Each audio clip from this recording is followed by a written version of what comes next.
Bismillahirrahmanirrahim. Assalamualaikum warahmatullahi taala wabarakatuh. Murid-murid diharapkan semua sihat. Bersama dengan saya Cikgu Suparman untuk kelas Pendidikan Islam tahun 4 bidang Al-Quran, tajuk Tadabbur Surah Al-Ikhlas. Muka surat 26 dalam buku teks macam biasa. Siapa malas saya rotan. Jom kita belajar bersama-sama. InsyaAllah semoga dipermudahkan segala urusan kita pada hari ini. Buka buku teks muka surat 26, Tadabbur Surah Al-Ikhlas. Tengok gambar tu, dia tanya, wahai Muhammad, gambarkanlah kepada kami tentang Tuhanmu. Ni kaum kafir Quraisy ni, dia tanya Nabi Muhammad, gambarkanlah kepada kami tentang Tuhanmu. Jadi Allah pun turunkanlah ayat ni. Maka turunlah surah Al-Ikhlas menjelaskan persoalan tersebut. Surah ni dia jawab kepada soalan di atas tu. Dia tanya, gambarkanlah macam mana tentang Tuhanmu. Jadi Allah turunkan ayat surah Al-Ikhlas. Qul huwallahu ahad, Allahus samad, lam yalid walam yulad walam yakul lahu kufuwan ahad. Ayat tu, bagaimana sekiranya Tuhan itu berbilang, kacau bilaulah dunia ni, berlakunya pergaduhan, perebutan, macam-macam lagi. Sebab tu Allah hanya ada satu. Tengok maksud surah Al-Ikhlas. Kita tengok sebab apa dikenali dengan surah Al-Ikhlas, kerana menegaskan kemurnian tauhid kepada Allah. Sebelah tu itu menegaskan kemurnian tauhid kepada Allah. Allah memiliki sifat sempurna yang menafikan segala bentuk perkara syirik kepadanya. Sesungguhnya tidak ada sesuatu makhluk yang menyamai dan menandinginya. Sebab Allah Maha Agung, Allah Maha Besar. Surah Al-Ikhlas merupakan surah yang ke-112 dalam Al-Quran dan mengandungi 4 ayat. Ingat tu. Pertama, Bismillahirrahmanirrahim. Qul huwallahu ahad. Katakanlah wahai Muhammad, Tuhanku ialah Allah yang Maha Esa. Esa maksud dia satu. Allahus samad, Allah yang menjadi tumpuan sekalian makhluk untuk memohon sebarang hajat. Kita hanya memohon ataupun berdoa hanya kepada Allah. Ayat nombor 3, lam yalid wa lam yulad, ia tiada beranak dan ia pula tidak diperanakkan. Dia tak ada bapa, tak ada ayah macam kita. Faham? Lam yalid wa lam yulad, tiada beranak dan ia pula tidak diperanakkan. Ayat yang keempat, walam yakul lahu kufuwan ahad. Walam yakul lahu kufuwan ahad, dan tidak ada sesiapa pun yang setara dengannya. Setara dengannya maksud dia yang sama dengan Allah dari segi macam-macam. Dari pendengaran, dari segi kekuasaan, dari segi penglihatan. Percaya dengan penuh keyakinan akan keesaan Allah. Kita sebagai hambanya mesti percaya Allah ni Esa. Tengok tuntutan surah Al-Ikhlas. Ayat pertama, Qul huwallahu ahad, Islam agama tauhid, meyakini Allah Maha Esa, sentiasa ikhlas dalam ibadah, membanyakkan menyebut kalimah la ilaha illallah.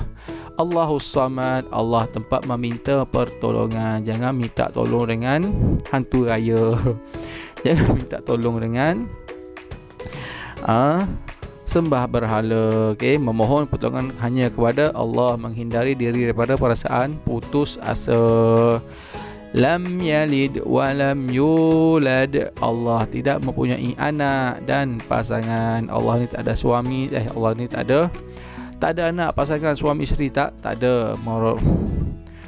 Merenung ciptaan Allah dan mengagumi kekuasaannya, yakin Allah Maha berkuasa dan tidak perlu kepada pasangan dan keturunan, mempelajari ilmu akidah bagi memantapkan iman. Akhir sekali, walam yakul lahu kufuwan ahad. Allah tidak serupa sama sekali dengan makhluknya, tidak sama dengan makhluk dia. Allah lah yang maha hebat segala-galanya, dan seluruh muka bumi ini adalah ciptaan daripada Allah.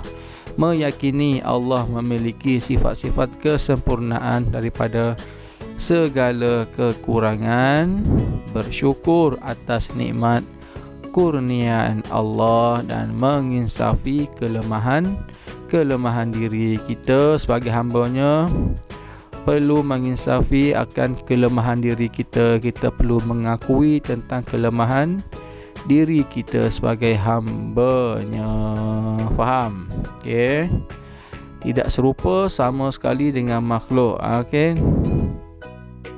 Dari segi semua, dari segi apa-apa pun kita tak sama dengan Allah. Makhluk-makhluk lain pun sama juga. Binatang ke, apa dia lagi, ciptaan Allah, jin ke, apa dia lagi, malaikat ke, tak sama dengan Allah. Allah memiliki sifat-sifat kesempurnaan, tidak ada sifat kekurangan. Kita mesti yakin, kita wajib mesti yakin. Kita tengok kepentingan surah Al-Ikhlas. Kita tengok yang pertama daripada ayat pertama hingga ayat keempat. Yang pertama, menguatkan pegangan akidah kepada keesaan Allah. Kita yakin bahawa Allah ni hanya ada satu, bukan 14, bukan 18, bukan 20. Nombor 2, menghindarkan diri daripada perbuatan syirik, iaitu menyembah selain daripada Allah, menyembah batu, menyembah pokok, menyembah berhala, menyembah macam-macam lagi lah. Kita percaya tak boleh. 3, sentiasa berdoa kepada Allah. Angkat tangan selepas solat ke, solat apa malam ke, solat 5 waktu ke, hanya kita berdoa kepada Allah.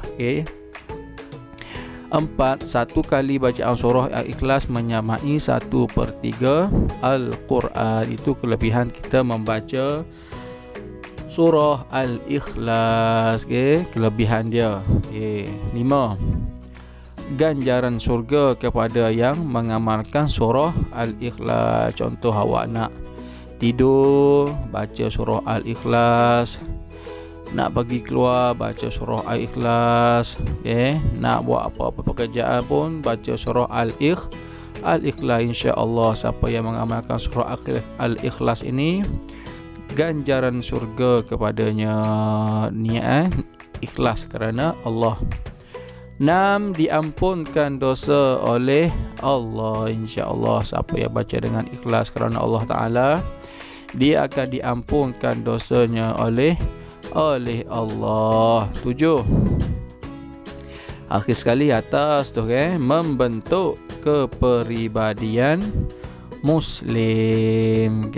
Faham semua murid-murid? Harap murid faham apa yang telah kita belajar pada hari ini. Selesai sudah pembelajaran pada hari ini.